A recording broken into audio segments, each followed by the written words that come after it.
Assalamualaikum warahmatullahi wabarakatuh.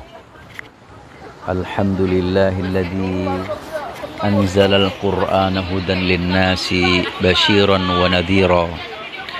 Wassalatu wassalamu ala nabiyyina Muhammadin wa ala alihi wa sahbihi ajmain, amma ba'd. Segenap dewan guru, kepala sekolah, musyrif musyrifah, para wali santri, dan juga segenap pemangku kepentingan dalam pendidikan SMPIT Insan Mubarak dan pesantren Insan Mubarak yang saya sayangi, yang saya banggakan, yang saya hormati. Alhamdulillah, pada malam hari ini kita sama-sama masih diberikan nikmat taufik dan hidayah oleh Allah Subhanahu wa taala. Mudah-mudahan kenikmatan untuk bisa bertemu melalui kesehatan ini, melalui haflah ini, Allah catat sebagai satu amal usaha kita untuk terus mengembangkan pendidikan Islam, khususnya pengembangan Al-Quranul Karim.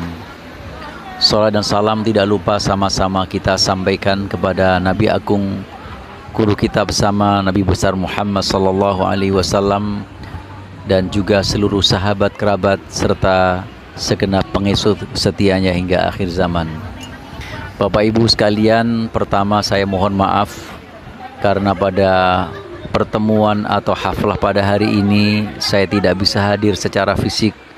Bahkan posisi saya juga tidak berada di dalam kota Jakarta, tetapi berada di luar Jakarta. Karena itu sekali lagi mohon maaf yang sebesar-besarnya untuk atas ketidakhadiran kami pada haflah pada malam hari ini. Anak-anakku, saudara-saudariku, segenap dewan guru, dan juga para musyrif-musyrifah semuanya yang saya banggakan. Ada beberapa hal yang ingin saya sampaikan. Yang pertama berkenaan dengan kita semua, bahwa situasi kehidupan saat ini telah berubah.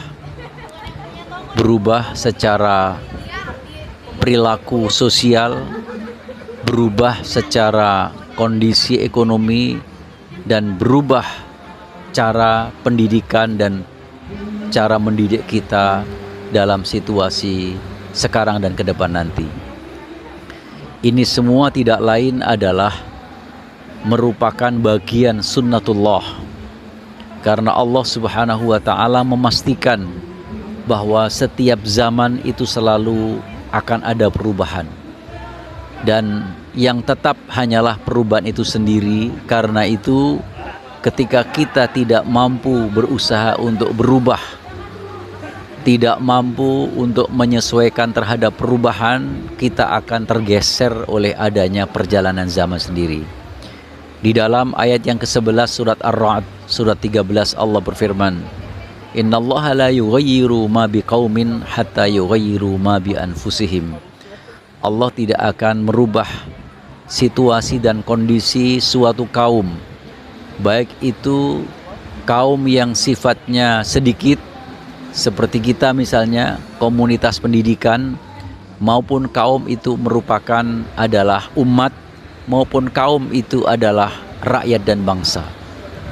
Ketika tidak mampu mensikapi, menyesuaikan diri terhadap perubahan, maka dia akan tergelincir oleh perubahannya itu sendiri. Hatta yughayyiru ma bi anfusihim, sehingga kelompok atau kaum itu mampu beradaptasi dengan perubahan itu sendiri.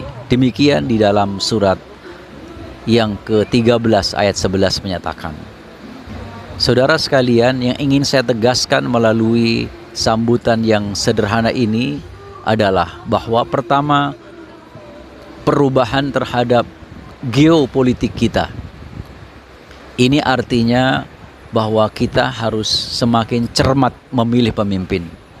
Dua, perubahan terhadap sistem ekonomi kita. Ini artinya bahwa Islam telah menggariskan sistem ekonomi Islam itu justru harus menjadi pedoman dalam berekonomi kita. 3, perubahan dalam kehidupan sosial kita. Ini artinya kita justru harus mampu melakukan perubahan yang disebabkan oleh berbagai faktor-faktor yang bersifat teknologi maupun berbagai macam pengetahuan. Hari ini dalam kaitan perubahan sosial, di dalamnya adalah ada perubahan tentang sistem pendidikan kita. Pendidikan kita hari ini dituntut tidak berbasis kepada lokal, tidak berbasis kepada gedung, dan juga tidak berbasis kepada kampus, tetapi justru berbasis kepada metodologi, berbasis kepada kemampuan untuk men-share terhadap pengetahuan kita melalui teknologi kita yang ada.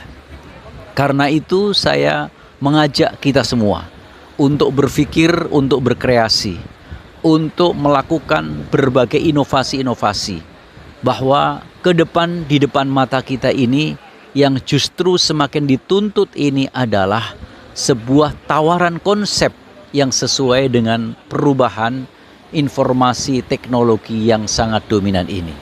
Karena itu, sebagian orang memang masih memandang pendidikan itu adalah berbasis kepada gedung, berbasis kepada sarana prasarana yang sifatnya konvensional. Tetapi di berbagai negara sekarang ini, bahkan mereka telah melakukan inovasi-inovasi besar. Bahkan ada suatu pendidikan yang tidak memiliki gedung, tetapi memiliki siswa dan mahasiswa yang sangat luar biasa besar untuk kemudian bisa mengakses terhadap konsep yang ditawarkan. Jadi sekali lagi, bahwa kalau kita tidak mulai sekarang melakukan berpikir secara inovatif, berpikir secara kreatif dalam rangka menangkap ke depan, kita akan tergilir atau tergusur oleh perubahan itu sendiri. Yang kedua, pesan kepada anak-anakku dan juga kepada calon wisudawan dan wisudawati. Anak-anakku, pertama, Bapak ingin menyampaikan ucapan selamat. Selamat kepada semuanya, utamanya yang telah mendapat prestasi hafalan Al-Quran hingga 14 juz setengah, hingga 14 juz. Bahkan tahun yang lalu ada program yang sampai kemudian mengentaskan 30 juz. Dan juga program yang mendapat ranking pertama di dalam ujian kita, yaitu tingkat akademiknya paling tinggi. Semuanya itu saya ucapkan selamat. Semoga ilmu yang saat ini sedang kalian dapatkan, semoga ilmu yang saat ini sedang kalian nikmati, utamanya saya sampaikan kepada Ananda Fikhan Arsha Ade Noval yang telah berhasil menghafal 14 juz, dan juga Ananda Khalisah Ashifa Az-Zahrah yang telah berhasil menghafal 14/3/4 juz, dan juga saya ucapkan kepada Ananda Ayesa Fatona Kolopeksi Azhar dengan dapat nilai rata-rata 93,83 di atas rata-rata ujian UAS, ujian semester yang rata-ratanya 86,33. Ini juga semuanya saya ucapkan selamat. Semoga ilmu yang telah didapatkan menjadi ilmu yang bermanfaat, yang bisa mengantarkan kalian menjadi putra-putri yang soleh dan solihah, membanggakan kedua orang tua, serta juga menjadi kebanggaan bagi institusi Insan Al-Mubarak di waktu yang akan datang. Yang kedua yang ingin saya sampaikan kepada anak-anakku, bahwa ayo terus, jangan putus asa dan jangan berhenti di tingkat SMP. Lanjutkan pendidikan kalian sampai kemudian tiada batas. Ketika kalian bisa melanjutkan secara formal hingga selesai A1, S2, S3, itu akan sangat bagus. Akan tetapi ketika Allah belum menghendaki, maka janganlah berhenti belajar itu pada konteks formalitas.